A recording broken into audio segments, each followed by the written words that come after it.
Hi friends, is சரி cinema base அப்டேட்டில் அடுத்தது ஒரு முக்கியமான ஒரு அப்டேட்டோட வந்திருக்குங்க. லோகேஷ் கனகராஜ் அவர்களுடைய பேட்டி பார்த்தினாக்கா செம்மையாக வந்து வைரலாக போயிருக்கு. படத்துக்கு ஒரு முக்கியமான ஒரு ப்ரொமோஷனாக இவரோட இந்த பேட்டியே அமைஞ்சிருக்கு. அதுவும் குறிப்பாக அவர் பேசக்கூடிய ஒவ்வொரு விஷயமும் பார்த்தீங்கன்னா பார்த்து பேசுகிறாரு. எங்கேயும் வந்து எக்ஸ்ட்ராவாக அந்த வார்த்தையை விடாமல், எங்கேயும் ஒரு பெரிய ஹைப் கிரியேட் பண்ணாமல், ஆனால் அதே சமயம் பார்த்தீங்கன்னா இந்த படத்து மேலே இருக்கக்கூடிய எதிர்பார்ப்பு அதை கரெக்டாக அந்த மீட்டரை வந்து கரெக்டாக மெயின்டைன் பண்ணியிருக்காரு. அந்த 1000 கோடி விஷயமா இருக்கட்டும், ஸோ எல்லாமே பார்த்தீங்கன்னாக்கா அவர் வந்து கரெக்டாக மெயின்டைன் பண்ணியிருக்காரு. அதுலேயும் குறிப்பாக உபேந்திரா பற்றி அவர் பேசியிருக்காரு. உபேந்திரா வந்து ரஜினி சாரோடைய டிவோட்டிங்க. அதை நான் கண்கூட வந்து ஷூட்டிங் ஸ்பாட்டில் பார்த்தேன். முதல் நாள் ஷூட்டிங் ஸ்பாட்டுக்கு வந்தார். கிட்டத்தட்ட ஒரு 1/2 மணி நேரம் ரஜினி சார் பக்கத்தில் உட்காந்துட்டு அவரையே வந்து வச்ச கண் வாங்காமல் பார்த்துட்டு கண் கலங்கி நின்று இருந்தார்.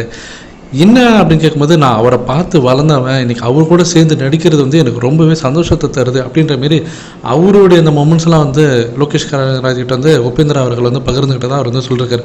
அடுத்தது ரஜினி சார் இந்த மாதிரி ஸ்கிரிப்டில் வந்து இது வரைக்கும் நடித்ததே கிடையாது. இது வரைக்கும் நிறைய படங்கள் அவர் ஆக்ஷன் பண்ணியிருக்காரு.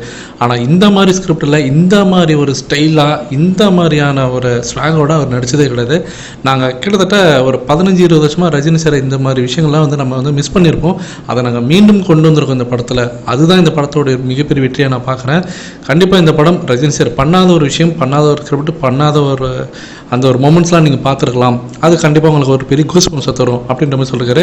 படத்தோடைய கதை வந்து ரொம்ப சிம்பிள் அப்படின்னு சொல்லிட்டாரு. கோல்டு தான் கதை, அந்த வாட்சே தான் கதை.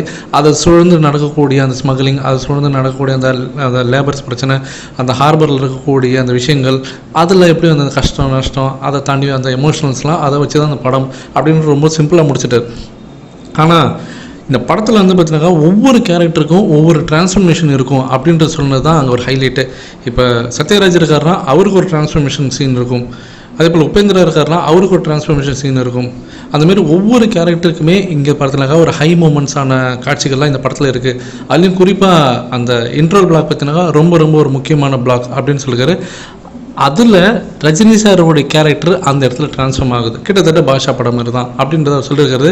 செகண்ட் ஹாஃப்லாம் வேறு மாதிரி அவர் எக்ஸ்பிளைன் பண்ணியிருக்கிறது தான் நமக்கு வந்து இந்த படத்து மேலே இருக்கக்கூடிய எதிர்பார்ப்பு. ரஜினி சார் இப்படி ஒரு ஆக்ஷன் சீக்வன்ஸில் நம்ம ஒரு 10-12 வருஷத்துக்கு மேலே நம்ம வந்து பார்க்கவே இல்லை அப்படின்னு அவர் சொல்லியிருக்காரு. இதனாலே இந்த படத்து மேலே இருக்கக்கூடிய இந்த எக்ஸ்பெக்டேஷன், எதிர்பார்ப்பு எப்படி இருக்கும் இந்த படம், ஹை வோல்டேஜான ஆக்ஷன் சீக்வன்ஸ்லாம் இருக்குன்னு சொல்லியிருக்காங்களே, அப்போ எப்படி இருக்குன்னு பார்க்குறதுல தான் இப்போ ஃபேன்ஸ் எல்லாருமே மரண வெயிட்டிங்கில் இருக்காங்க.